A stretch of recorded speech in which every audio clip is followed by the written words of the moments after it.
They're pretty much everywhere, existing right on that razor's edge of what it means to be alive.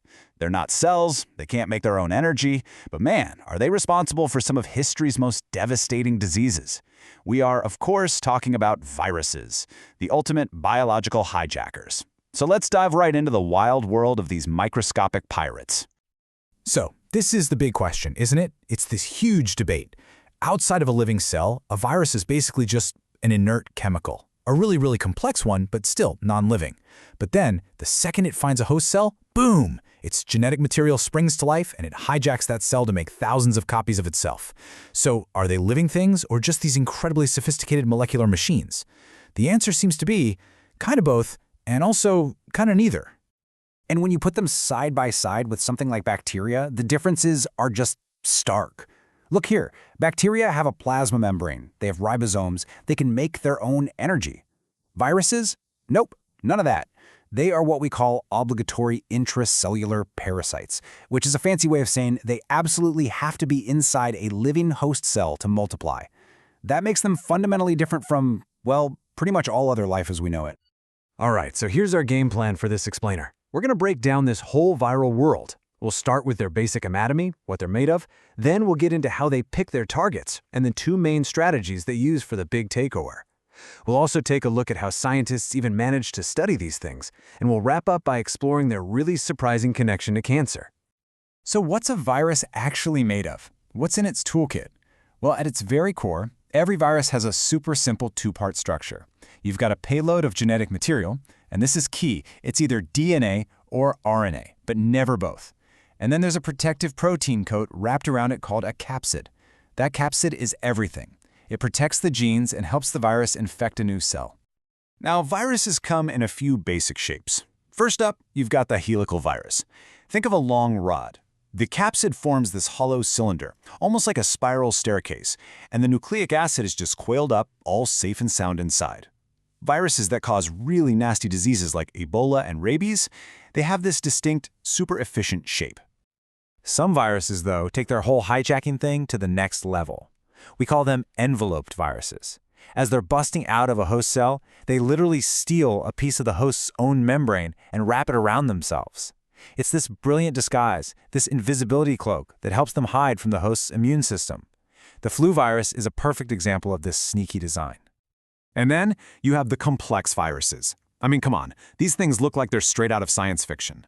This one here is a bacteriophage, a virus that only infects bacteria. It's got this intricate polyhedral head that holds the DNA, a tail sheath, and even what look like landing gear, the tail fibers. Every single part is a specialized tool built for just one mission, to dock onto a bacterium and inject its genetic code. Now, a virus can't just infect any old cell it bumps into. They are incredibly picky. Each virus has what we call a host range, a very specific list of host cells it can actually infect. And understanding this specificity is the key to understanding how viruses work, whether it's in a pond or inside our own bodies. It all comes down to a chemical lock and key mechanism. The proteins on the outside of the virus are like a key, and they have to fit perfectly into specific receptor molecules on the surface of a host cell. That's the lock. If there's no match, the virus is literally locked out. No match, no infection. It's that simple. It's why the flu virus goes for your respiratory cells and not, say, your liver cells. It's all about that molecular compatibility. Okay, so the virus has found the right cell, it's used its key, and it's in. Now the real heist begins. The virus has to get its genes inside and basically force the cell to become a virus factory. And to do that, bacteriophages typically use one of two master strategies. One is a fast, violent smash and grab, and the other is a slow, patient, stealth infiltration. Let's start with strategy number one, the lytic cycle. This is the aggressive, brute force approach. The virus takes over the cell's machinery, makes it crank out hundreds of new viral parts, and then it breaks the cell open, a process called lysis, to release this brand new viral army. Those new viruses then go on to infect all the neighboring cells. It's fast, it's brutal, and it's a terrifyingly effective way to multiply.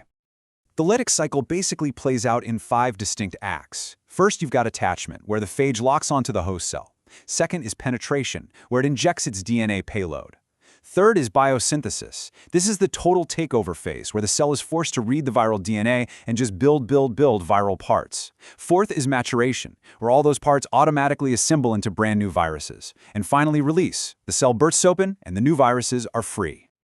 But not all viruses go for that immediate explosive destruction. Some of them, they play the long game. This alternative pathway is called the lysogenic cycle. And honestly, it's a masterpiece of covert operations. So in this cycle, after the virus injects its DNA, it doesn't immediately take over. No, instead, the viral DNA does something incredible. It inserts itself directly into the host cell's own chromosome. This integrated viral DNA is now called a prophage, and it just sits there, dormant, like a sleeper agent, getting copied and passed down every single time the host cell divides, spreading itself without anyone knowing.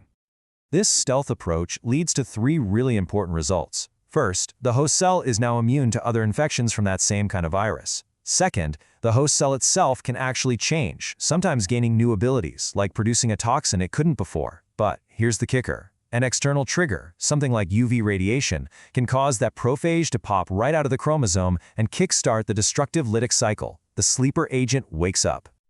So if viruses need living cells to do anything, how in the world do you study them in a lab? I mean, you can't just grow them in a simple nutrient broth like you can with bacteria.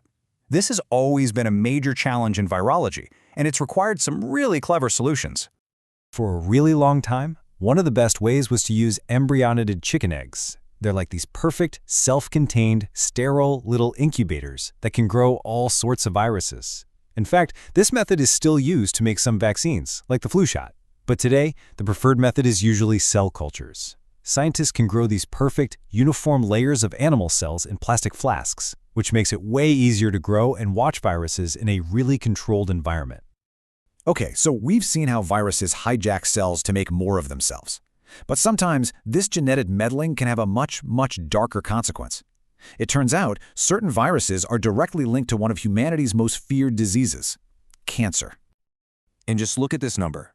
Approximately 10%. 1 in 10 of all known human cancers are actually caused by viruses. We call these oncogenic viruses, and figuring out how they work has totally revolutionized our understanding of cancer itself. And the way they do it should sound eerily familiar. It's a lot like the lysogenic cycle we just talked about. The genetic material from these oncogenic viruses integrates right into the host cell's DNA. This viral DNA can either carry its own cancer-causing genes, called oncogenes, or it can wedge itself into the host's DNA in a way that messes up the normal genes that control cell growth. Either way, the result is the same. The cell is transformed, it forgets its job, and it just starts to grow and divide, completely out of control. So, at the end of the day, viruses are masters of evolution. They're constantly changing their methods of attack. From their simple but effective structure to their complex replication strategies and their terrifying potential to cause cancer, they are a continuous challenge. And that forces us to ask a really important question. As these ultimate hijackers keep adapting and evolving, what new tools and strategies will we need to develop to stay one step ahead?